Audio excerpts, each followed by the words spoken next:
নমস্কার, একগুচ্ছ ডানার আরেকটা ব্লগে আপনাদের সকলকে স্বাগত জানাই। আশা করি সকলে ভালো আছেন। আজকে বৃহস্পতিবার, সকালে সমস্ত কাজকর্ম শেষ করে দুপুরবেলা যেই ব্যালকনিতে এসে একটু দাঁড়িয়েছি, দেখছি আজকের বাইরের ওয়েদারটা খুবই সুন্দর।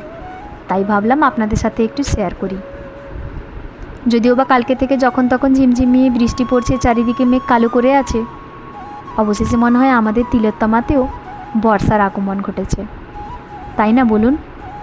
চলুন আজকে আপনাদের কাছে শেয়ার করব আমার ফ্ল্যাটের আমার পছন্দের আরও একটা জায়গা। সেটা হলো আমারই ছোট্ট ঠাকুরের সিংহাসন। যদিও বা এখনও পর্যন্ত আমাদের ঠাকুরের সিংহাসনটা বানিয়ে ওঠা হয়নি, তাও চেষ্টা করেছি একটা জায়গায় নিজের মতো করে সুন্দর করে গুছিয়ে রাখার। রয়েছেন প্রতিষ্ঠা করা লক্ষ্মীনারায়ণ, রাধাকৃষ্ণ, হনুমানজি, মহাদেব, মা কালী, এছাড়াও রয়েছেন আমার মহারাজ। আসলে আমি রামকৃষ্ণ ঠাকুরের দীক্ষিত। চেষ্টা করেছি সবাইকে একটা জায়গায় নিজের মতো করে সাজিয়ে গুজিয়ে রাখার। আপনারা কিন্তু কমেন্ট বক্সে জানাতে ভুলবেন না আমার এই পছন্দের জায়গাটা আপনাদের কেমন লাগলো। ইতিমধ্যেই 1টা বেজে গেছে, তো চলুন আজকের লাঞ্চটা সেরে ফেলা যাক। আসলে দুপুর 2টো থেকে আমার ডিউটি আছে, আজকে আমার ওয়ার্ক ফ্রম হোম। লাঞ্চ শেষ করে চলে এসেছি একটু ছাদে। আসলে যতই হোক আজকের বাইরের আবহাওয়াটা কিছুতেই আমার মনটাকে ঘরের 4 দেওয়ালের ভেতরে বন্দি করে রাখতে পারলো না। আবহাওয়ার সৌন্দর্যই যেন আলাদা। গ্রীষ্মে যতই রোদের দাবদাহ থাকুক না কেন, যেরকম তার আলাদা মাধুর্য, ঠিক একই রকমভাবে বর্ষারানীর নৃত্যও বর্ষাকালে অত্যন্ত জরুরি, তাই না?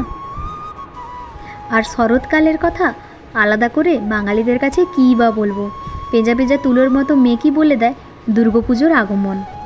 ওই যে সরু রাস্তাটা দেখতে পাচ্ছেন, ওই রাস্তাটা ধরে চলে গেলে পড়বে আমাদের মেন রোড, যেখান থেকে সল্টলেক, সেক্টর 5, নিউ টাউন, রাজারহাট, চিনার পার্ক, এই সমস্ত জায়গাগুলো খুব সহজে যাওয়া যায়। এখানকার যোগাযোগ ব্যবস্থাটা খুবই ভালো।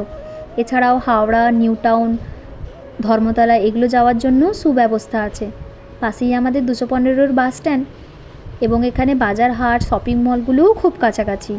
যারা কলকাতার আশেপাশে থাকেন, আশা করি এই জায়গাটা দেখলে চিনতে পারবেন।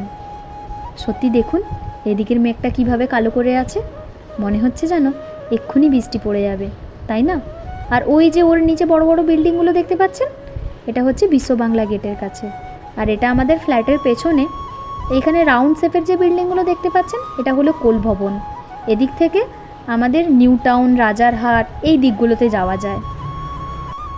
চলুন তবে রুমে যাওয়া যাক। আসলে আজকে আমার হাতে সময় একদমই কম, তাই আপনাদেরকে আর ঘুরিয়ে দেখাতে পারলাম না। যদিও বা আজকের আবহাওয়াটা এতটাই সুন্দর, নিচে যেতে ইচ্ছে করছে না, কিন্তু বাধ্য।